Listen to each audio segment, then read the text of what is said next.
There once was a swagman camped on a billabong, down on the shade of a coolabah tree. As he sat, as he watched and waited while his billy boiled, you'll come a waltzing Matilda with me. Good morning, ladies and gentlemen. This is Arnis Luks at the Crossroads. And we've got an interesting day planned. We're doing Lecture 2 of the Social Credit series, which discusses the individual in association and, of course, the perspective, I believe the correct perspective, on policy and administration. And we have from Canada, we have Wallace Klinck. Welcome, Wallace. Oh, good morning, Arnie, and Betty and Ken. That's it. And good morning to Betty Luks. Hello, Betty. Oh, good morning, and good morning to the participants. And good morning to Ken Grundy. Yeah, good morning, host Arnie, and likewise to the other forum members. Roger that. Okay, thanks for that forum. All right, we'll start our forum. The individual. Now, last recording, we've already done the individual twice, and we covered the two opposing philosophies, and it's to do with authority. That the one philosophy has power and authority within the individual to exercise that freely within the boundaries of responsibility. And the opposing philosophy is that power and authority is external to the individual, and that it becomes is essentially expressed in the form of the collectivist philosophy or the collectivist point of view. And we see it demonstrated in any sort of dictatorship, whether it's a socialist workers' paradise, or it's a fascism, or all the extremes that go with it. And okay, so we've covered parts of that. We still need to continue to work it through, and the fact is that it evolves into the second lecture, and that is the individual in association and working with other members of the community to achieve common goals. And I'd like to open the floor up to Wallace Klinck to bring the subject up. Thanks, Wallace. Well, this is a bit extemporary, I know, but we have individuals in association who want to achieve certain ends. And it is important, the individual that is important in this relationship. The collectivist position is that decisions should be made from the top by those who profess to have the expertise or the authority to make those decisions. Our position is that the individual should be control of policy, but that we should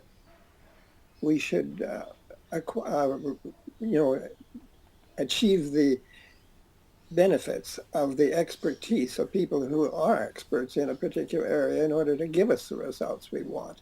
But the important thing is, of course, that we are able to ensure that we get those results by having certain means of achieving them. In other words, certain sanctions. We have to be able to insist upon our representatives that they enlist experts to do what we want. And if they fail to do that, if the experts fail, then our representatives should take means to get rid of them and to obtain the services of experts who do know what they're doing. And if our representatives do not effectively do this, then it is our prerogative to get rid of our representatives and replace them with representatives who in fact do represent our interests.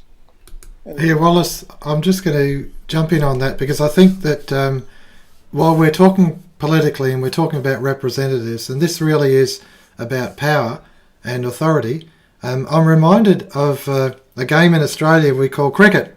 And I don't know if they play it much in Canada, but we certainly do here. And it's just we're just coming to the end of the cricket season now, and it's absolutely fascinating because in policy and administration, there's a selection of the most appropriate person to be captain, and that captain on the field, if they're fielding, that captain is in charge, and he exerts his decisions. I don't know if that's the right word. He makes the decisions, and he's entirely responsible for the outcome of those decisions as a captain. And if he's a good captain, and the team is behind him, and they're supportive, then he can achieve, as a team, he can achieve good results for the team. So there's a derived benefit in it, and I think the illustration is very important, because when we talk about cultural pursuits like cricket or industry or politics, at certain times you have to have the captain, and I think that's most important. So yes, I'll continue on the floor. Thanks, Wallace. Yes, we need a pyramidal form of administration in order to get things done efficiently. But we have to have sanctions to deal with the power in that pyramid so that we get the results that we want, as I said before. We're talking about things, social creditors have a bit of a problem here because we're talking about things the way we believe they should be, but we live in a world that is quite different. And all of these relationships are very seriously compromised by the nature of the financial system we live in. Everyone is desperately trying to live within the context, the restraining context of that financial system. Business is desperately trying to survive by making sales. Individuals are desperately trying to survive by securing enough personal income whereby to live a satisfactory life.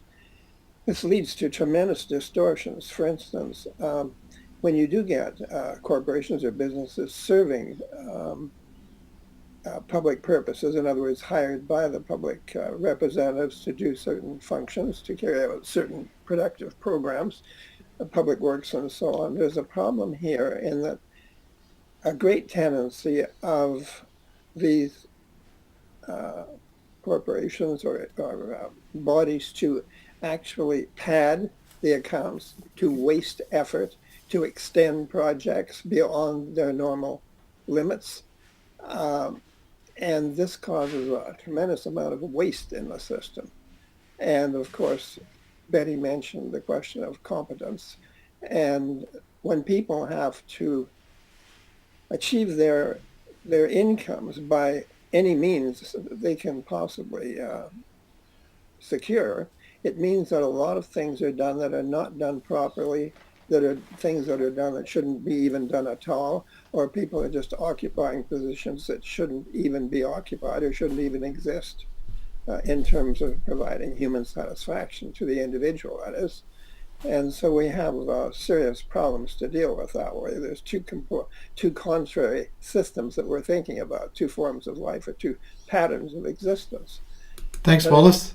Thanks, Wallace. I think what you're doing is you're highlighting that the system is being, even the existing system is being distorted by individuals who are attempting to pursue an end result, and that is at a reasonable standard of living, and so they'll use whatever efforts necessary, whatever tools necessary in order to achieve that reasonable standard of living, and so to me that's an outworking of something that's it's sort of like the dog eat dog.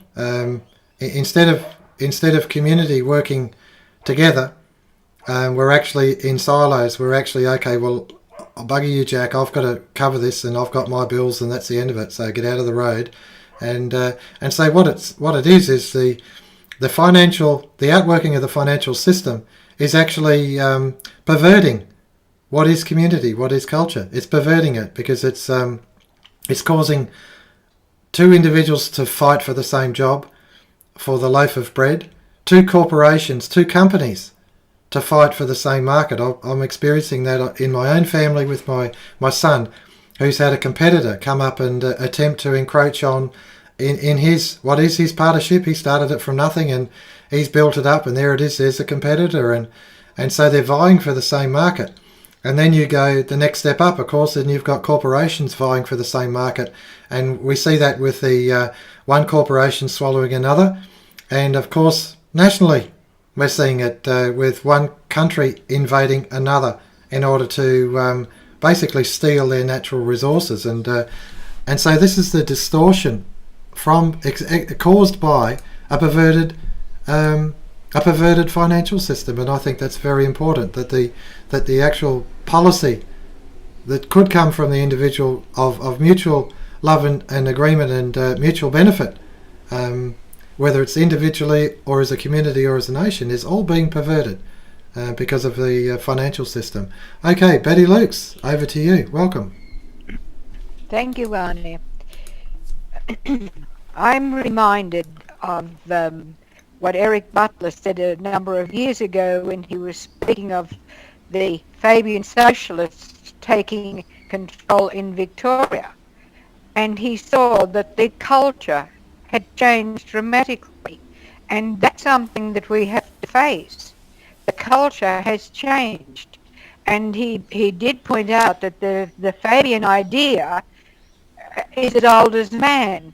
And really, it is the concept, the two concepts that fight one another. One is the pyramid structure where power is centralized, and the other, of course, is the Christian concept that man working together with his neighbor can produce what they want. The freedom is devolved, as we say. Power is not centralized, and it is that in our tripartite system of government, it devolves back to the area where the people can handle it themselves. And I was reminded to look at a book that I read many years ago, and it's called Witness, and it's by a chap called Whittaker Chambers, and he became a Soviet spy in America, and he was converted to Christianity and ended up being a witness against Alger Hiss, who was also a Soviet spy. Now, these people were in the administration, top administration of the American government. This is how far this goes back. And anyhow, he was asked what changed him. How did he become a Christian when he was such a dedicated Soviet spy? And he said that it was that he was looking after his little daughter this day, and he just happened to look at her ear, and he realized that had to have been designed. It didn't just happen. Whatever the communists of the time might have said, there had to be a design behind it. Anyhow, he ended up as a Christian and as a witness against Alger Hiss in the courts in America. And it took me back to what Jordan Peterson has said. I must say that I've looked at a lot of what Jordan Peterson has said, because he has become an internet phenomenon, you could say. And he's dealing with the question of government and the structure of society, but he's only got as far as the pyramid. The pyramid, if you could imagine it as a diagram, the structure as a diagram, and he only got as far as a pyramid. And he recently sent out an interview that he did with this British psychiatrist by the name of Ian McGilchrist. And bearing in mind that my line of thought was running, what caused Whittaker Chambers and Alger Hiss to become Soviet spies and betray their own country? Because this is still involved with what we're thinking of. And McGilchrist and Peterson were talking about God. I'd say they both consider themselves as Christians. And Peterson spoke of God as being omnipresent and omniscience, and there are three things, but I've forgotten. Now, this is an Old Testament concept of God, and McGilchrist said that that's not how he envisaged God, and he saw God is becoming. And Peterson was taken aback at that, and I don't think that he actually commented on it, but you could see he was taken aback. Anyhow, McGilchrist's concept reminded me of how the Greeks understood creation. And as an example, if a person's hair was growing longer, they saw that that person was blooming as a flower blooms, as it unfolds and blooms. That's how the Greeks saw that individual, that they are becoming. And this is an entirely different concept to the static concept of God that you get in the Old Testament. And so I was interested in what Ian Gilchrist thought. And so I looked up a video that where he gave a presentation to the Schumacher College in the UK, and he was talking about the left and right hemispheres of the brain. And the left hemisphere is the one that over time, of course, has developed. It's the one for grabbing. It's the one for holding on. He went on to explain it's the one for figures. It's the one for systems. And the right is entirely different. Of course, they talk to one another, but when they're considered separately.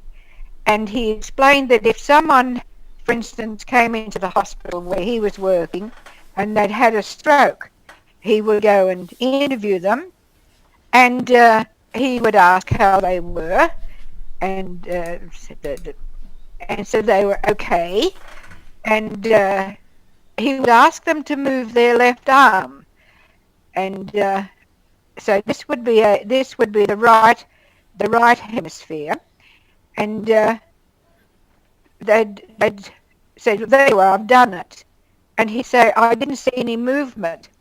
Now the point about this is that the person would deny that they didn't know. They would deny that their left hemisphere was in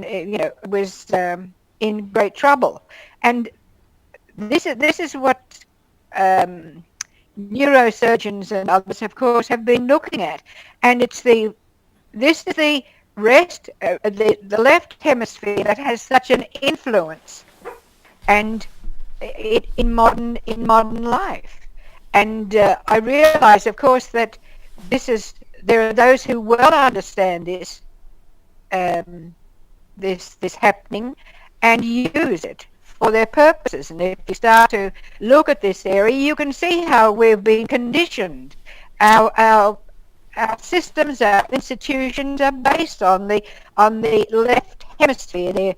We're conditioned in this way, and we don't use our right hemisphere as we should.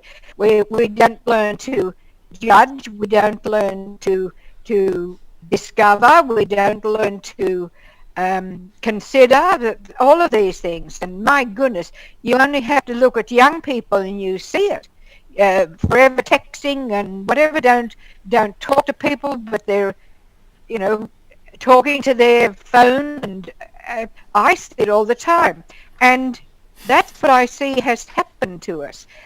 And we were speaking before about building, and Ken, of course, will come in later and talk about what he wants to talk about. But I was reminded how my son John, who is a builder, he has recently retired, but he's been a builder for many years, and he is quite disgusted at the standard of building, the lack of knowledge that there is within the building industry, and if even the architects in their designs, what they lack, what they miss out. Again, is this not the left and right hemisphere of the brain not being developed, both of them being developed? And I would like to have Ken comment on that. Okay, thanks, Betty. You've had a good shot at the floor, and we are going to Ken. I'm reminded too of when I did watch McGilchrist, I immediately thought of immediate family members who are, I consider them they're affected by vaccinations, the heavy metals, and the effect is to the right side of the brain. And that effect is the side of the brain that actually looks and explores new and innovative things, that goes out, looks at facial expressions in order to gauge relationships and interaction with individuals and things like that. You call it Asperger's syndrome. It's a syndrome. It's a range of symptoms, and I look at it and I think, there you go. You've got the psychology heading towards getting people to only use the left side of the brain. The education is teaching them to only use the left side of the brain. The social media and electronic devices is causing them to just focus on the left side of the brain. And here you've got vaccinations as well, is damaging the right side of the brain, which defaults back to the left side of the brain. And you wonder why it's imbalanced, and it certainly is. All right, Ken Grundy, you've got the floor. Okay, thank you, Arnie. We're on to about policy and administration, and I completely agree that they have their separate roles, and that's the only real way that things can function. However, I do believe there is a little bit of an overlap, and I might give a couple of examples where I think that local people with some expertise should be able to be involved with the administration. Now, let's say a council was deciding to build a block of toilets, and this illustration happened in my own district. Okay, so the policy was that we want a new set of toilets in the town square. So then the CEO and the experts went ahead and designed and had built this block of toilets, and I would argue that they chose the wrong roof structure, because it incorporated what we know as a box gutter. Now, box gutter, as I will explain, is a U-shaped gutter that runs basically almost level, so not quite level, so it drains from one end to the other, but this box gutter is centered between two roofs that come in a valley form. So the point is that a different design could have had a roof structure that was completely meeting like that, rather than having that in the middle. So that would have avoided the box gutter. So why do we want to avoid a box gutter? Well, I'm going to argue that in Australia particularly, where we have hot summers and leaves blowing around that gather in these parts, they are an absolute fire risk. If any little ember happened to blow around and drop into there, catches the leaves on fire, and then suddenly the building is on fire. Okay, it can be maintained, but you might get a windy day yesterday and the leaves are there today when the embers are blowing. So my thought is that, and Wally mentioned that, you know, if these experts don't deliver what the people want, well, they can be dismissed, and you can go back and get somebody else that might do a better job. Again, that is a great theory, but in practice, if we had to do that and rebuild the toilets, you know, where would we be? And you might get another expert that is a little better, and Betty's been on about that. Can I give another example? In Adelaide, our capital city, there recently was an overpass built across a main road taking the tram line, and about 3 years after it was built, it developed severe cracking. So the pre-stressed concrete structure was not up to scratch, and it had to an extensive repair had to be undertaken. So are we going to say, oh well, we won't employ that contractor again? But in the meantime, the community is levied with a huge bill. So just getting back to the simplicity of it all, I do believe that there is an area where community people with some knowledge should be able to influence the policy. the administration.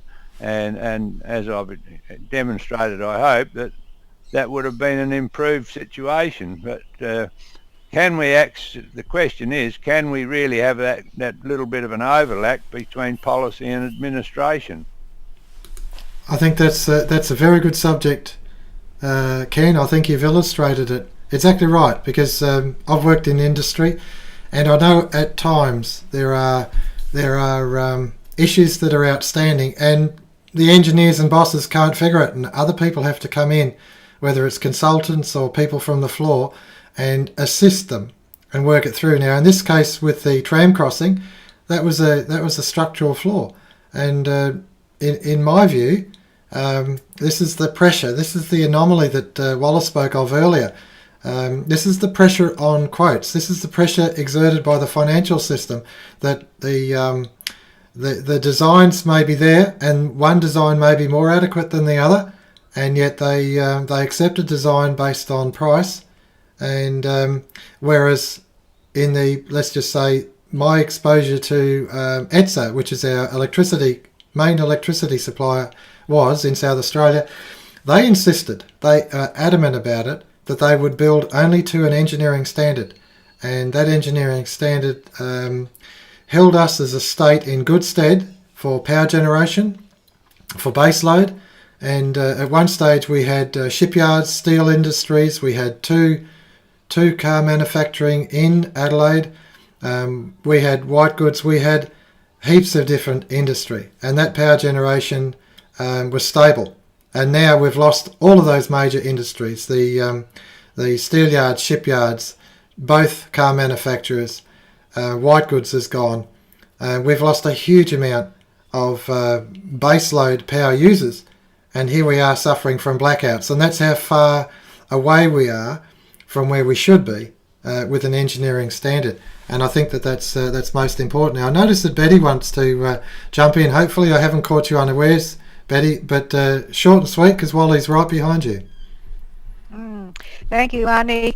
I'm just reminded that being in South Australia, of course, then what has happened is, with the lack of jobs, many of our good tradesmen have had to migrate to other states to get work, because of all the industries that have been taken out of this state, as an example. I think this is something that is certainly Australia-wide and probably America-wide, where those who know the local conditions, those who have grown up, and even for generations, they understand. You know, if a 100-year storm comes, then the buildings have to be built to cover that. And wherever you look, you see problems, and this is because of the mass migration, and those who are brought in their place don't know local conditions, don't know it. And I think about, what about the policy of anyone who was over a certain age was thrown out of a job because they were looked on as too old, even though they had all the experience, and the young go-getter was put in their place. All of this adds to the problems that we have. Thanks, Betty. Thanks, Betty. I've jumped over you, and I've brought up Wallace. Wallace, you continue, please. Well, Betty, your example of the Greek concept of the individual flowering is a beautiful concept. And of course, the Greeks did give us some lessons in democracy, although I understand the Greek society was not perfect. But a graphic example, just getting right down to hard facts. There is a case that I know of, a very large interchange project, and it went on for a considerable length of time, I mean years. One inquiring citizen asked, apparently one of the chief individuals involved, how long they thought it might take. Would it be finished by the end of the year? Oh, but the person answered, you don't understand. The thing is to make it last. No, you see, this is what happens and of course the government becomes more and more involved in this sort of thing to do what? to provide jobs That's right. on terms that are dictated by the government and not by the individual. Now, if we were to have genuine economic democracy where the economy serves the ends of the individual as the individual sees those ends, then there's a tremendous conflict here. And that's what you're talking about, Arnie, when you talk about the dysfunction in the system. We are being robbed of our freedom by this adulation or this idolatrous attitude toward work, not to achieve necessarily a necessary or desirable end, but just to distribute incomes. And this totally distorts the whole thing, and it is a tremendous intrusion on our freedoms. That's exactly right. Thanks, Wallace. I've just for the forum, I've changed over back to me because you can't see me do this. Okay, and now I saw Betty was wanted to continue. So Betty, you've got the floor to finish off what you were on about. You talked about the young and inexperienced making decisions, and I just wondered if you wanted to finish off now. And she says, "I'm not sure." Well, I just see it that we can see the results all around us. And I heard many stories about the new Royal Adelaide Hospital. And you had them, after all, they would have had architects designing it, things like that. And yet when they came to put in certain machines, certain technology, they discovered that they hadn't allowed for the technology, for the machine to get into the building and put it where it was meant to be. Now, you just think about that. That sounds so crazy to me, but this is to me, this is an example of the world we now live in. We don't have experts. We have bureaucrats, and we have to change it. Thanks, Betty. I agree with you. There is a difference in all of that, and part of it is policy. Part of it to me is apparent with policy, and that is that the financial system gets us to the point where we have one major hospital for 1.5 million people, and that's the new $1 billion Royal Adelaide Hospital. And the community fought vigorously to keep community hospitals going in major centres around the state, and one by one they've progressively been shut down. And this is a financial policy. This is an illustration of the policy that it's being exerted by the bureaucrat in charge, the number one up the top who controls, and that number one up the top is always finance. It's always finance, and it comes back down and says, well, we've got to get bigger and bigger units. We've got to get more and more centralised administration because it's got to be more efficient. It's always a financial argument. We're going to save more money. We have to have regional councils, less representation because we're going to save more money. It always comes back to. Now, we'll talk about money, and we have already money creation in the modern economy, but the point is, what we're illustrating is the failure of when the pyramid gets too big.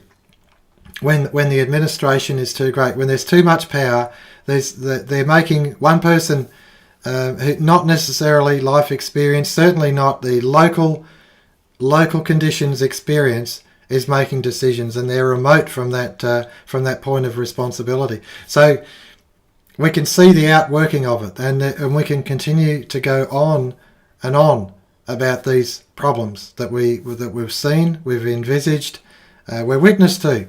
And okay on that basis, but we've still got to consider coming back to under what principles we actually do these things. So I'm going to continue, and I'll give Wallace the floor to continue the theme. Well, of course, the policy of inefficiency is great for bureaucrats because bureaucrats make their living by administration, and administration, if it's necessary, is a very good thing. But if it's not necessarily and just done for non-realistic reasons or for other reasons of self-interest, then it is a very bad thing, because of what it does is it removes the locus of policy from the individual to the bureaucrat. That is a Fabian socialist policy. The idea was of the London School of Economics to train the bureaucracy for the future socialist world state. It's a conception of life, and that whole thing is spread through the whole university system. And so that's what really rules our lives these days in terms of economic and social policy.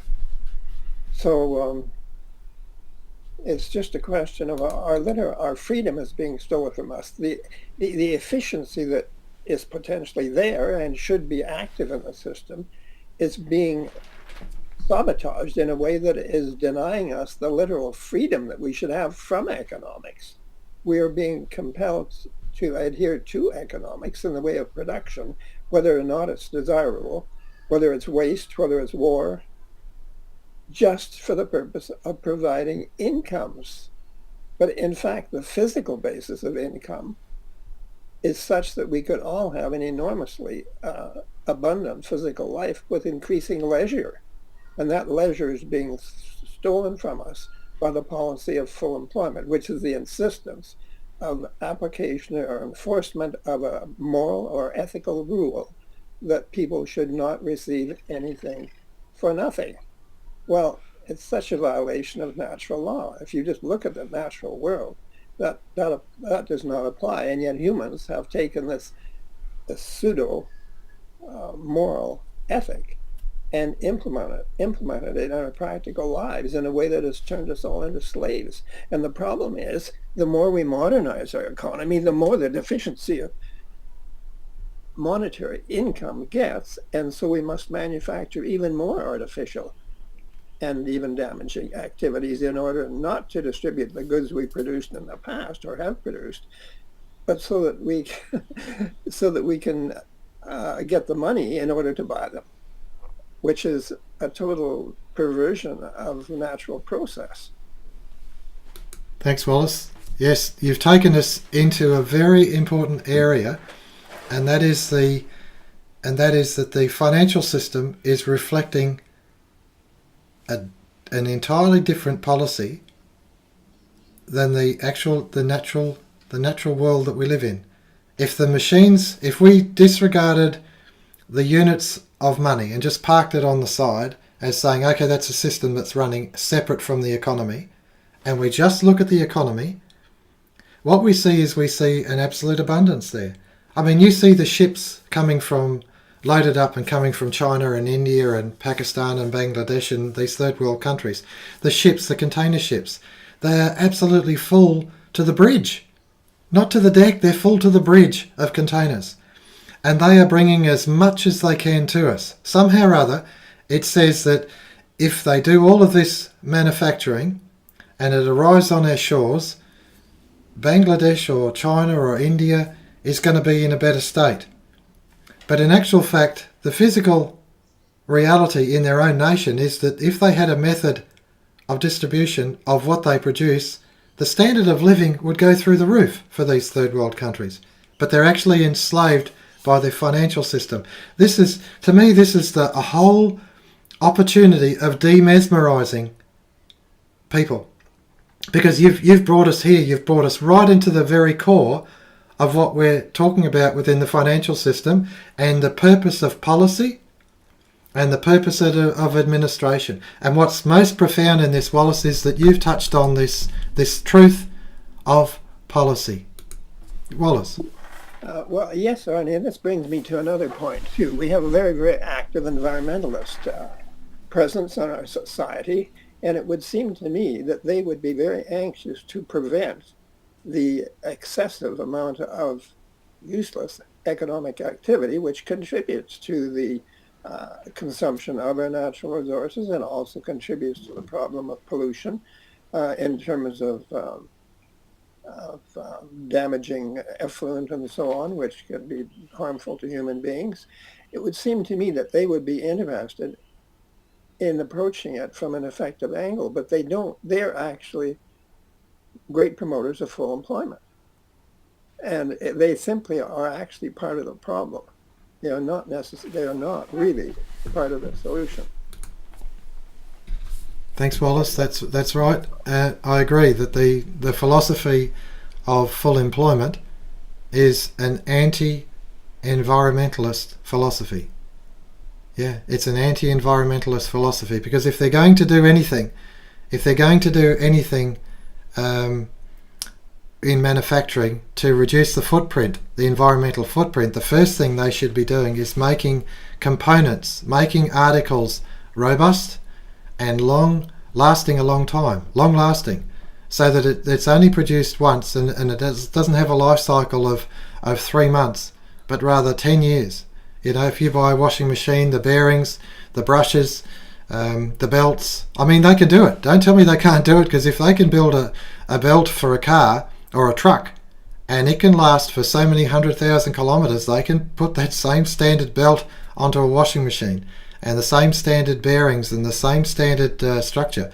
And instead of building a washing machine for 5 years, a washing machine is there and the bride gets it and she can have it. It's a generational washing machine. I know that there are certain items in our home that are generational items. A sewing machine goes back generations. We've got what I call a Hobart dough mixer. Now, I've seen it where people have actually reconditioned a 20-year-old machine with bearings and brushes and bushes, and they've repainted it, sent it to a powder coater, re-enameled it, and there it is. It's 20 years old and it's like brand new. And to me, that's the beauty of it, is if you're an environmentalist, you've got to hold your ground on this and look at this whole manufacturing thing. And that's why when we talk about policy, we talk about finance. It's the financial system that puts these throwaway products on the shelves. It distorts what could be. And then as an outworking of that, a robust financial policy, why do we have to work? Why do we have to work so much?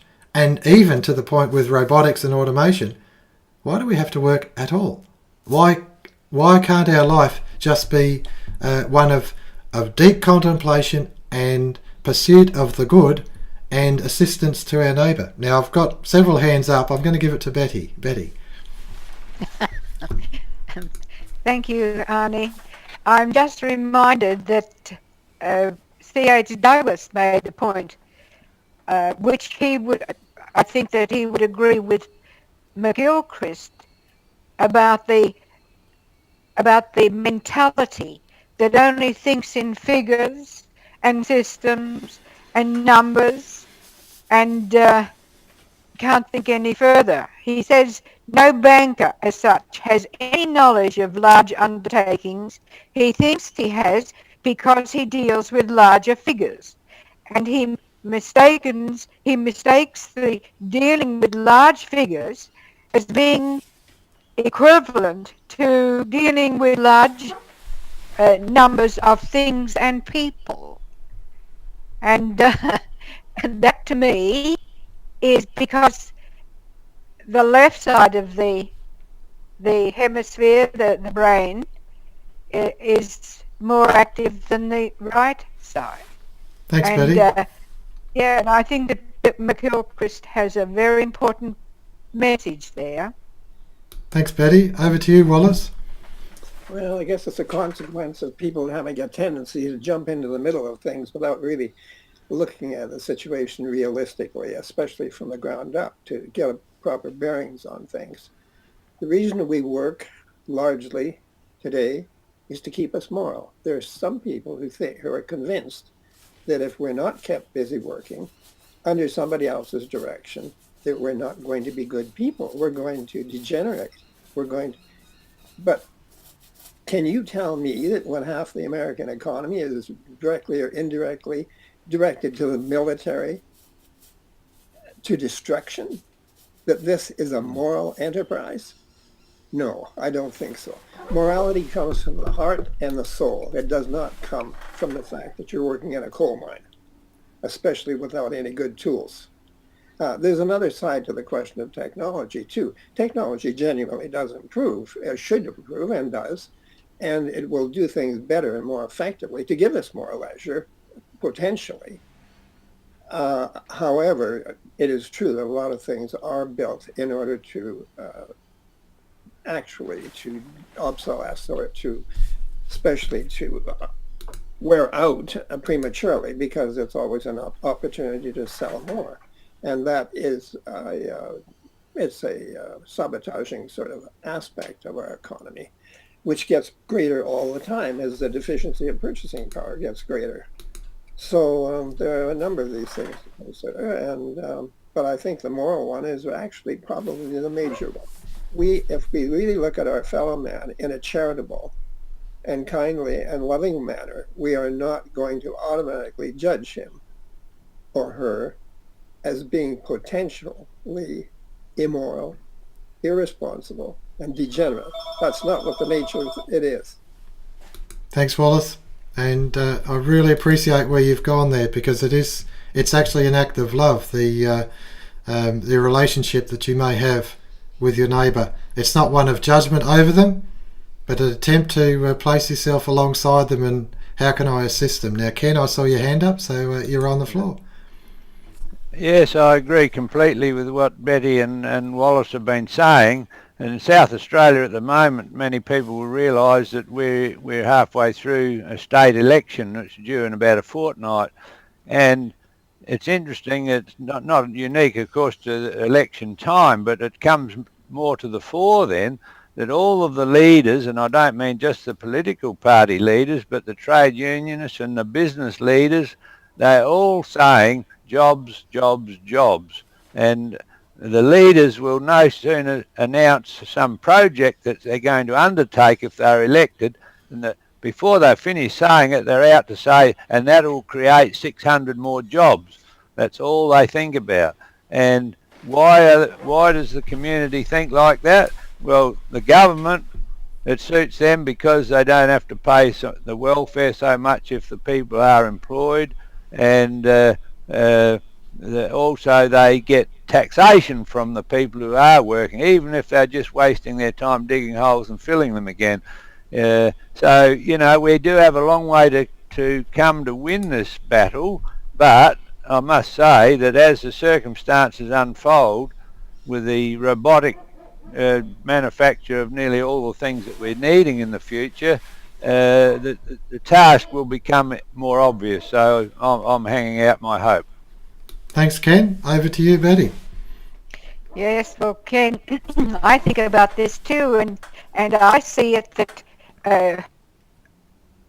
the situation will be such that they won't know how to contain the folk who are going to revolt. They petrified, I would say, that there will be, blood on the streets because people will be so fed up with it all. And it's interesting that both Peterson and McGilchrist speak about the fact that we haven't got long. They speak about the world situation, but neither of them understand the money system. And in fact, when McGilchrist spoke about he was in this mall and he was looking at the people who were wandering around the mall and looking to buy something to put their purchasing power back in the pockets of those who made the products. He could only see it. He spoke about people making money. Of course, that's one of the first things you learn when you learn about social credit, that the people do not make money. Those who make money are charged with counterfeiting and they end up in jail. And they don't understand where money comes from. And I can only encourage people who are looking at this film, take the time to read up on that subject. And I'm quite sure that our website would have plenty for them to look at. And that's one of the points that I want to make. Thanks, Betty. And across to you, Ken. I saw your hand up. Ken. No. Okay. All right. Across to Arnie. I can see some waving going on. What a surprise! Across to Betty. Well, I want to come back to what McGilchrist had to say about education, because education now is geared towards jobs, is it not? Whether you're going to have a job in the nursing profession or whatever, it's geared towards jobs. And he says, and he goes back to the original meaning of education, as a social creditor would understand it, and it is to draw out from the person, not to indoctrinate them and fill them with all this indoctrination. But he points out that education is dealing with relationships, and it would be a relationship with his fellow human beings. It would be a relationship with the world around him, and that would, to me, that would include, as an example, architects who don't understand the world around them, don't understand what an engineer would understand, as an example. Thanks, Betty. Wallace. Yes, Betty, well put, I think. I think according to Christian theology or Christian ethics, it is a sin to make an end out of a means. Now, work is a means. If we make an end out of works, instead of using it as a means to achieve a proper end, it is simply irrational. It's not just dogma. It's not religious dogma. It is scientifically, rationally insane. It is absolutely illogical, and it's wasteful. And inasmuch as it's wasteful, it interferes with our ability to have more freedom to what? To seek the truth. Now, if religion is dogma, it's one thing. But if religion involves the seeking of the truth, it's an ever-increasing search which leads to your further development, your flowering as a personality, your understanding, your wholeness as a being. And so that I think that, unfortunately, because religion has so often been put forward as a dogma, it has turned many thinking people off.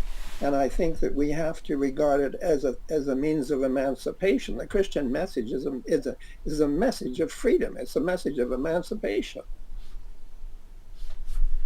Thank you, Wallace.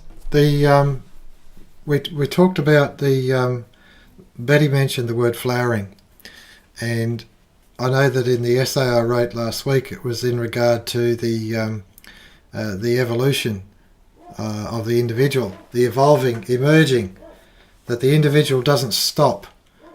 They can atrophy themselves if they choose, but I can only give myself as an example here that at school I was ready to leave when I was probably about 13, and maybe it would have been better if I'd gone in the workforce at 13 rather than loiter till I was 15 and just get up to no good for a couple of years.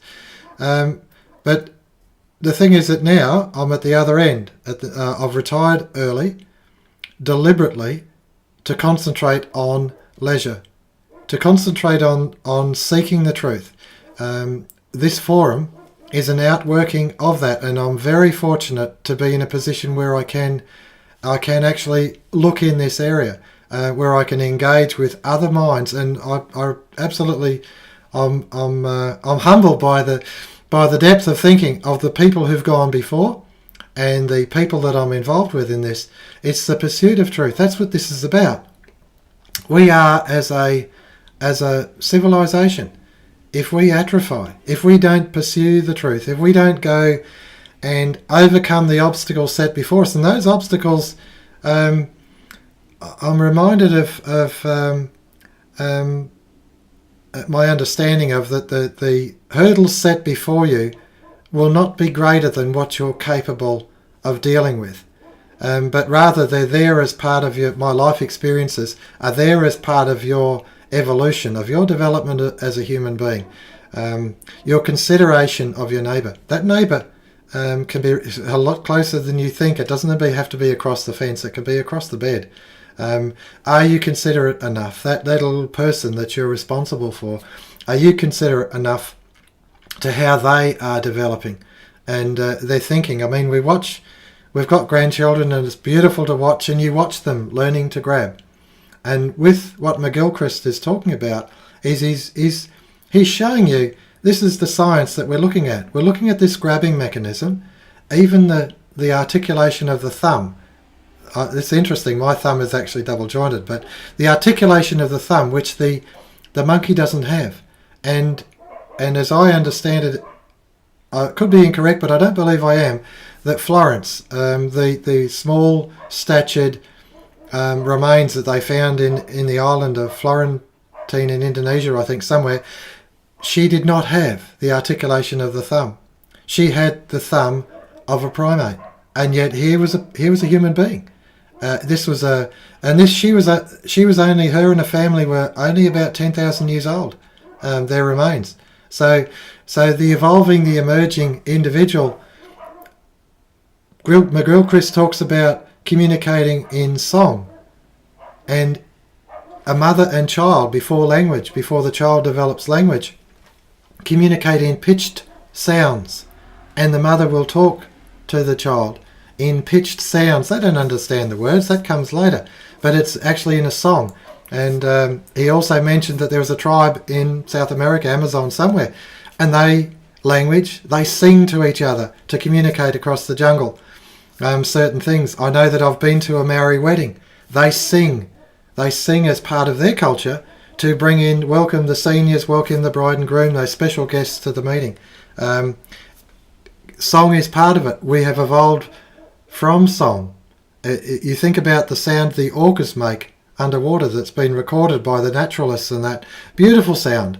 They're singing to each other, and we've evolved to the point of, yes, we sing, but we also talk and communicate. And that's why this evil of the 18C, the race relations, sexual relations, this C16 in Canada, this evil of saying, we're going to stifle you from talking, we're going to stifle you from thinking. We want you to go back to basically being a primate, a cog, a machine, and you're nothing like that at all. I get caught up in that, but I think it's just so important that the individual is this flower, is this evolving humanity, this evolving person, and they grow and they grow, and this opportunity for leisure can be such a constructive time in their life. And why would we put them in the salt mines? Why would we put them working from 12 hours a day, back-breaking work, and dying at 40? Why would we do that as a policy of Puritanism? It is evil. Evil. Over to Wallace. I really am impressed, Arnie. You seem to have a grand vision of the whole thing, and I can see why you are both humbled and awestruck by the challenge that it presents, because of life being such an enormous adventure. An adventure which a lot of people don't even begin to imagine, because they're so occupied, so fully enslaved by merely functional activities essential to survival, that they don't have the energy or the opportunity to use their imagination to explore these things. And it is a great tragedy. It really is a major tragedy that that the human personality should be squelched in that way. The human personality is meant to expand. We're supposed to expand our awareness and to glory in the glory of the creation. And it's what life is all about. And life is being robbed from us by this full employment policy of useless activity, just to allow us to gain things that we've produced in the past, but not to enjoy what we're currently producing. For that, we have to work even more. So it's really an amazing thing, and it's if you look back at the history of humanity, I think it is people who've had leisure. It's not been people who've been subject to abject poverty who have really had an opportunity to contribute in the area of literature and even science. It is people who have had a certain degree of economic independence, who have actually had the resources and time and material resources as well to develop things, to create new things, not just to remain locked in a static past. Thanks, Wally. That's very good. Yes, I appreciate the forum today. We're up to the 1 hour mark. I'm just going to run around. Betty, is there anything profoundly to present to the forum before we wind up? Well, I just want to finish off by pointing out what McGilchrist had to say about education. And he points out it is not a product and you cannot legislate for it because there are so many factors that have to be taken into account. But he spoke of a model of what a certain way of being might be for these who are still in the process of becoming who they are. Now that surely is the individual and the flowering of that individual. Thank you, Betty. Thank you. Thank you. And Ken, just a final summary for this forum. Arnie, I don't believe I have anything more to ask, thanks, or to add. Roger that. This is Arnis Luks signing off for the Crossroads Forum. We'll try and keep going every day. We don't record every day, but we do when we know we've got a lot of good things to say. Once was a swagman camped by a billabong under the shade of the coolabah tree, as he sat as he watched and waited till his billy boiled. You'll come a waltzing Matilda with me.